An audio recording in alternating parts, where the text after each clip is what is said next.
আসসালামু আলাইকুম, hello everyone, welcome back to my channel. আশা করছি আপনারা সকলে অনেক ভালো আছেন। আজকের পর্বে আমাদের রেসিপি হলো কাবলি ছোলা দিয়ে বিরিয়ানি রেসিপি। খুবই সহজভাবে উপস্থাপন করব, আশা করছি রেসিপিটি ভালো লাগবে। রেসিপিটি যদি ভালো লাগে তাহলে অবশ্যই এটি লাইক করে দেবেন এবং সাবস্ক্রাইব করে আমাদের পাশে থাকবেন। চলুন দেখে নেওয়া যাক। বিসমিল্লাহির রহমানির রহিম। চুলায় বসিয়ে দিচ্ছি একটি কড়াই, এর মধ্যে দিয়ে দিচ্ছি সয়াবিন তেল, নিয়ে নিচ্ছি আলু এবং অল্প পরিমাণ জর্দার কালার এবং লবণ। ভালোভাবে আলুগুলো মেখে নিতে হবে। আলুগুলো আমরা ভেজে নেব। মিডিয়াম ফ্লেমে রেখে আলুগুলো ভেজে নিচ্ছি। আপনারা চাইলে লো ফ্লেমে রেখে আলুগুলো ভেজে নিতে পারেন। আলুগুলো ভালোভাবে ভেজে নিয়ে নেওয়ার পর আমরা আলুগুলো নামিয়ে নেব। কড়াইয়ের মধ্যে আরও অল্প পরিমাণ তেল অ্যাড করে এর মধ্যে দিয়ে দিচ্ছি পেঁয়াজ কুচি। পেঁয়াজ কুচি দিয়ে নাড়াচাড়া করে নিতে হবে। ভালোভাবে নাড়াচাড়া করে নিয়ে নেওয়ার পর পেঁয়াজ বেরেস্তা করে নিতে হবে। দেখতে পাচ্ছেন কালার চেঞ্জ হয়ে গিয়েছে। এখন আমরা অর্ধেক পেঁয়াজ বেরেস্তা উঠিয়ে নেব। এর মধ্যে দিয়ে দিচ্ছি তেজপাতা, স্টার মশলা, দারচিনি, লং, এলাচ, বড় এলাচ এক টেবিল চামচ জিরা। ভালোভাবে নাড়াচাড়া করে নিচ্ছি। অ্যাড করে দেব আদা রসুন বাটা 2 টেবিল চামচ। মশলাটি নাড়াচাড়া করে নিয়ে নেওয়ার পর এখন আমরা এর মধ্যে দিয়ে দিব কাঁচামরিচের পেস্ট। 10 থেকে 12টি কাঁচামরিচ আমরা পেস্ট করে নিয়েছি। অ্যাড করে দিচ্ছি আলু। ভেজে রাখা আলুগুলো দিয়ে দেওয়ার পর নাড়াচাড়া করে নিতে হবে। দিয়ে দিব হলুদের গুঁড়ো 1/2 টেবিল চামচ, চিলি ফ্লেক্স 1 টেবিল চামচ, ধনিয়ার গুঁড়ো 1/2 টেবিল চামচ। মশলাগুলো নাড়াচাড়া করে এর মধ্যে দিয়ে দিচ্ছি জিরে গুঁড়ো এবং অল্প পরিমাণ পানি। অল্প পরিমাণ পানি দিয়ে দেওয়ার পর মশলাটি ভালোভাবে কষিয়ে নিতে হবে। অ্যাড করে দিচ্ছি স্বাদ অনুযায়ী লবণ, দিয়ে দিচ্ছি তেঁতুল। নাড়াচাড়া করে নিতে হবে। মশলাটি নাড়াচাড়া করে নিয়ে নেওয়ার পর এখন আমরা এর মধ্যে দিয়ে দিয়েছি অল্প পরিমাণ পানি। ঢাকনা দিয়ে ঢেকে রেখে দেব। ঢাকনাটি উঠিয়ে নিচ্ছি। ঢাকনাটি উঠিয়ে নিয়ে নেওয়ার পর খুন্তির সাহায্যে উল্টিয়ে পাল্টিয়ে নাড়াচাড়া করে নিতে হবে। এখন আমরা এর মধ্যে দিয়ে দেব কাবলি ছোলা। কাবলি ছোলাটি আমরা ভালোভাবে ধুয়ে সিদ্ধ করে নিয়েছি এবং অ্যাড করে দিচ্ছি টক দই। নাড়াচাড়া করে ঢাকনা দিয়ে ঢেকে রেখে দেব। চলে আসলাম 5 মিনিট পর। ঢাকনাটি উঠিয়ে নিচ্ছি।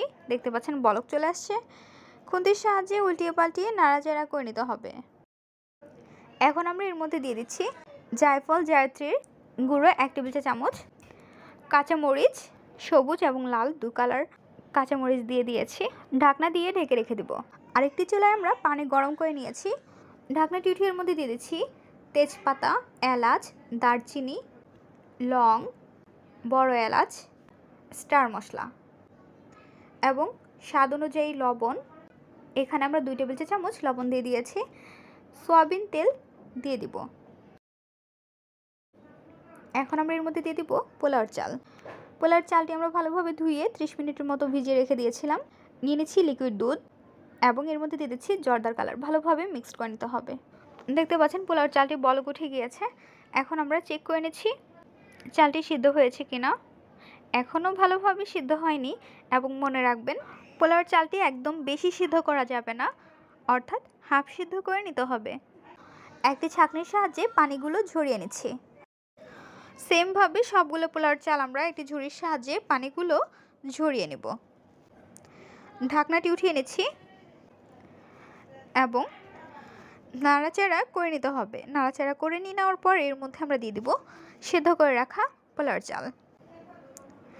পোলাওর চালগুলো দিয়ে দেওয়ার পর চারপাশে সমানভাবে ছড়িয়ে দিতে হবে। চালগুলো চারপাশে ছড়িয়ে নিচ্ছি। এখন আমরা এর মধ্যে দিয়ে দিচ্ছি সিদ্ধ করে রাখা চালের পানি 2 থেকে 3 টেবিল চামচ। জর্দার কালার দিয়ে দিচ্ছি। জর্দার কালারটি দিয়ে দেওয়ার পর আমরা এর মধ্যে দিয়ে দিব পেঁয়াজ বেরেস্তা। চারপাশে ছিটিয়ে দিচ্ছি। পেঁয়াজ বেরেস্তা দিয়ে দেওয়ার পর এর মধ্যে দিয়ে দিব ধনিয়া পাতা চারপাশে দিয়ে দেওয়ার পর এখন আমরা এর মধ্যে দিয়ে দিব গোলাপ জল বা কেওড়া জল। 1 টেবিল চা চামচ দিয়ে দিচ্ছি দেশি ঘি। দেশি ঘি দিয়ে দেওয়ার পর ঢাকনা দিয়ে ঢেকে রেখে দেব এবং লো ফ্লেমে দমে রেখে দিতে হবে 6 থেকে 7 মিনিটের জন্য। ঢাকনাটি উঠিয়ে নিচ্ছি এবং নাড়াচাড়া করে দেখিয়ে দিচ্ছি কতটা ঝরঝরে তুলতুলে হয়েছে। এখন আমরা বিরিয়ানিটি নামিয়ে পরিবেশন করে নেব। বিরিয়ানি রেসিপি আপনারাও খুব সহজে এই রেসিপিটি তৈরি করে নিতে পারেন।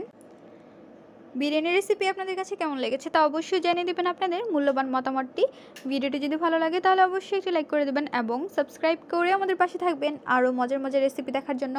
সবাইকে আমন্ত্রণ রইল। আজকের পর্বে এখানে বিদায় নিচ্ছি গাইস। আসসালামু আলাইকুম, ভালো থাকবেন সবাই। আল্লাহ হাফেজ।